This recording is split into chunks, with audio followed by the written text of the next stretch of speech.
पिछले 10 सालों में जम्मू कश्मीर में हर चीज का दाम बढ़ा है, बाकी देश में भी बढ़ा है, लेकिन आपके लिए वो दिक्कतें और ज्यादा हैं क्योंकि जम्मू कश्मीर में इस देश में दूसरे नंबर पर आपकी बेरोजगारी है। तो बेरोजगारी और महंगाई का जो कॉम्बिनेशन होता है वो बड़ा लीथल होता है और उसके चलते आपको जो दिक्कतें हुई है उसके बारे में मैं अगले 5-10 मिनट में जरूर बात करूंगी। पानी की किल्लत, महंगी बिजली, 65%, 65% of government jobs are lying vacant and there is no plan to fill these government jobs.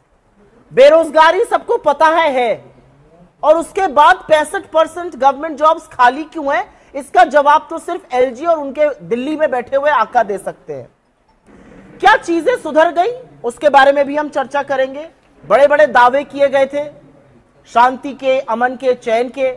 यह अलग बात है कि जब 2024 का चुनाव आया तो जो शांति, अमन, चैन के बारे में अपनी ही डींगे हाँकते थे वो ना श्रीनगर लड़ने लायक थे, ना अनंतनाग राजौरी लड़ने लायक थे, ना बारामूला लड़ने लायक थे, तो वो सब रण छोड़ के भाग गए।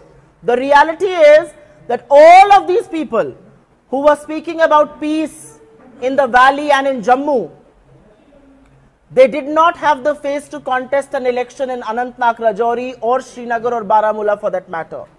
The reality is that Jammu and Kashmir has reeled under high prices, rampant unemployment, rampant corruption, water shortage, very, very high electricity cost, huge electricity cuts.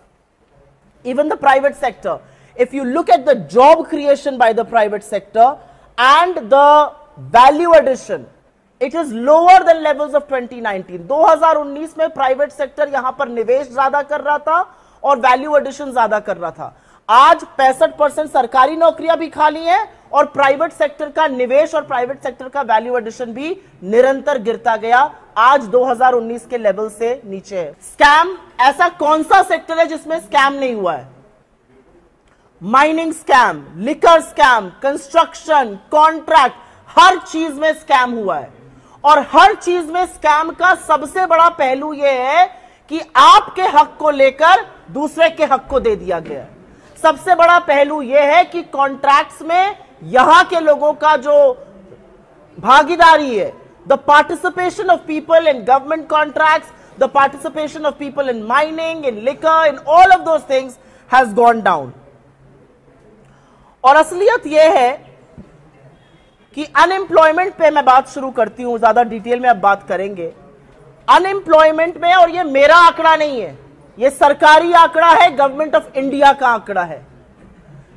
Jammu Kashmir का अनएम्प्लॉयमेंट बाकी देश के एवरेज अनएम्प्लॉयमेंट का डबल है। The unemployment in Jammu and Kashmir is twice that of the national average unemployment. The unemployment in the age group of 15 to 29 years, आप में से यहां पर बहुत सारे युवा साथी हैं और आप जानते हैं कि 15 से 29 साल में जो अनएम्प्लॉयमेंट होता है वो भयावह होता है, वो 30% के आसपास है।